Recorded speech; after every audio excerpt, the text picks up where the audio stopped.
Let me introduce Mukul Rohatgi to the broadcast. Mr. Rohatgi, thank you very much for joining us on what's been an important day as far as the Adani-Hindenburg Saga is concerned. Can I start by asking you, and I'm quoting from the Supreme Court appointed committee report, they say taking into account the explanations provided by SEBI, supported by empirical data, prima facie, it would not be possible for the committee to conclude that there have been regulatory failures around the allegation of price manipulation. Mr. Rohatgi, how does this qualify as a clean chit? There is no doubt that if you read the entire executive committee of the executive summary of the report, that there is a complete clean chit to the Adani Group. It has found that there is no evidence to suggest any stock price manipulation by the group. It has also found that it has not breached any related party transaction. It has also not found any substance in Adani not maintaining minimum public shareholding. And it has in fact found that 6 entities had gained unscrupulous profits by this report being leaked to them. So they did some short selling. The names of the 6 have not been disclosed, except that 4 seem to be foreigners, that they have made some money by short selling prior to the disclosure of the reports on 24th of January, and thereafter they sold at a profit. And it's therefore clear that Adani is also had nothing to do with any short selling. In fact, there is also a positive marker in the report, namely that Adani has done his bit or its bit to mitigate this feeling of uncertainty and boost the investor confidence and maintain stable prices of the stock have been maintained, though not at the level of prior to 24th of January, but certainly that the prices are stable, so there is no need to panic. And the report kind of, as of now, exonerates the group from all angles and suspicions which were raised at the relevant time. But the report that has been submitted by the committee, Mr. Rohatgi, also says that SEBI has disclosed to them that they are investigating 13 opaque overseas entities related to the Adanis since October 2020, much before the Hindenburg report became public. Yeah, so, I mean, there is nothing wrong in somebody saying that there is investigation. Investigation does not mean that the party who is being investigated has already been found guilty of any malfeasance or misfeasance. If they are investigating, they are welcome to investigate.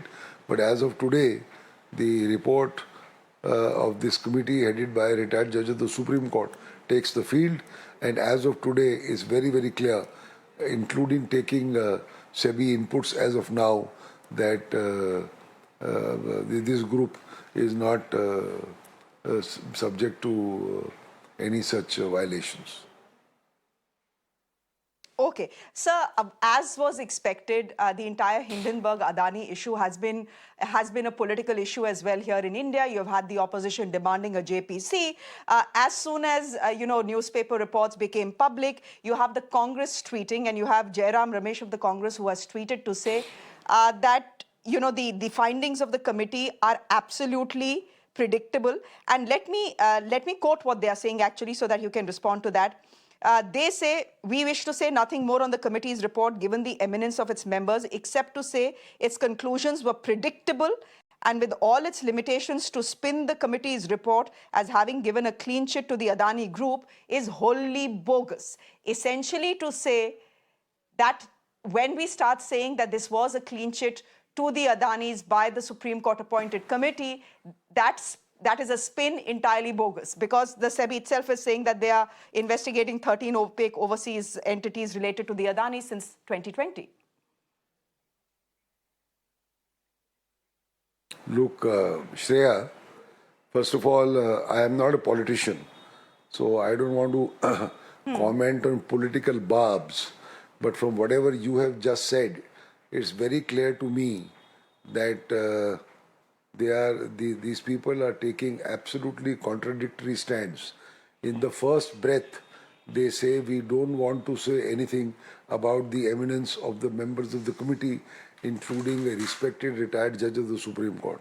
In the other breath, they say that it is predictable and bogus. How will you, synchronize these two situations? It's like saying the committee is suspect, and we knew that the report which will come will favor Adani, and therefore we have no confidence. They should have the guts to say that openly rather than putting it in this form. But let me tell you, once you say that you have respect for the committee and there are no allegations against any member, much less the Honorable Judge of the Supreme Court, where is the question of saying that it is predictable? How can you say it is predictable? They have examined it. There was no pressure on them. They are appointees of the highest court in the land. They were assisted by all other organizations, including SEBI, and they have come to a dispassionate conclusion that as of now, whatever the material they have seen, there is no room to point a finger at the group and accuse it of malfeasance. It's as simple as that. And why should anybody equate Adani with, the government? The persons who are making these barbs are persons belonging to one political party. Their suggestion seems to be as if Adani is a part of the government or is, supported by the government. Adani is an independent group with a huge market cap of lakhs of, crores. And mind you, is something very important which I wish to say. It is not as if that, it is Mr. Adani. Adani is one individual or one family. The stock of these companies which are publicly listed has been purchased and is being traded by lakhs and tens of lakhs of shareholders. They are the ones who gain or lose, not Mr. Adani. So this was really an attack on the Indian stock market by foreign forces who want to destabilize the market and destabilize the economy of this country. That is why all these things are made. But actually they are affecting lakhs and crores of people. It's very, very wanton, it's been arbitrary, and it was calculated to do all this. And the Indian stock market, in terms of lakhs of shareholders, have actually suffered. So what's the great point of saying that we knew the report will be predictable? Why don't they realize that the effect is on millions of shareholders? Sir, you are saying that an attack on Adani is an attack on India. I don't know how many people will agree with you, but I guess you have a right to hold that view, just as anyone else does. The Congress party is highlighting 2 points. This is my last question to you, sir. The Congress party is highlighting 2 points in the tweet that they have put out, and I'm reading out from there, sir. I did not mean... Yeah.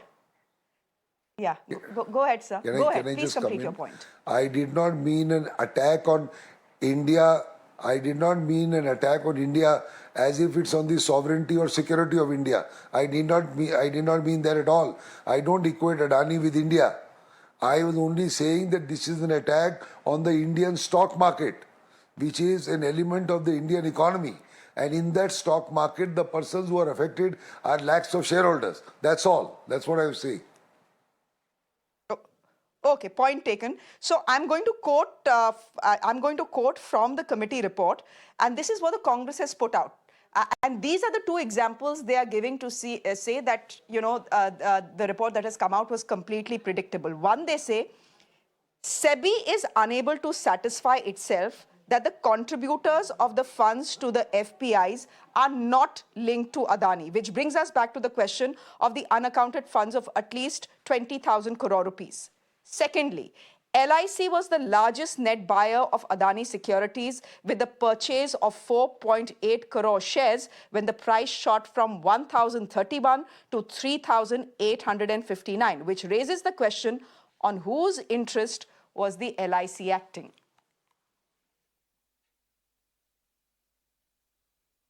Now look, I am not an expert in the stock market. I can't tell you about individual aspects. I am only telling you what I have seen in the report. Now, if there is something else to it, somebody else will examine, but not me. I don't want to say anything more on that. But you are sticking to the point that this is a clean chit to the Adanis, Mr. Mukul Rohatgi.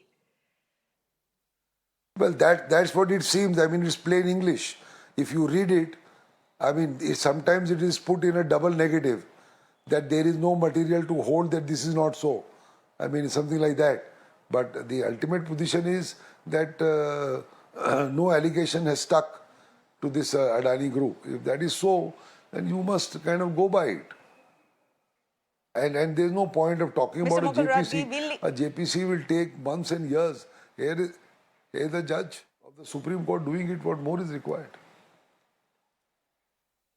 But if the opposition, I know you're saying that you're not a politician, and I respect where you're coming from, but if the opposition is so hell-bent on a JPC on the issue, if you know Parliament is not functioning, if you feel that the Supreme Court committee has now given the Adanis a clean sheet, then what harm could come out of a JPC if the Adanis' hands are clean, sir? That's the limited point. Look, as I said, I am not a politician. It is for politicians to battle it out on another forum, namely Parliament, whether you should have a JPC or you shouldn't have a JPC. But the fact of the matter is that I'm sure Parliament has other better things to do. Once there is a report by a Supreme Court judge, I mean, what more will the JPC do? It's not sitting in appeal over the committee. If somebody has an objection, he can go to the Supreme Court and say whatever he wants to say. Not start another forum and another investigation. It will become endless.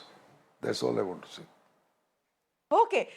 Mr. Rohatgi, I don't want this interview to become endless. I know you have a lot of interviews lined up right now. So thank you very much for your time here on Mirror Now. Always good to speak to you. Thank you. Thank you.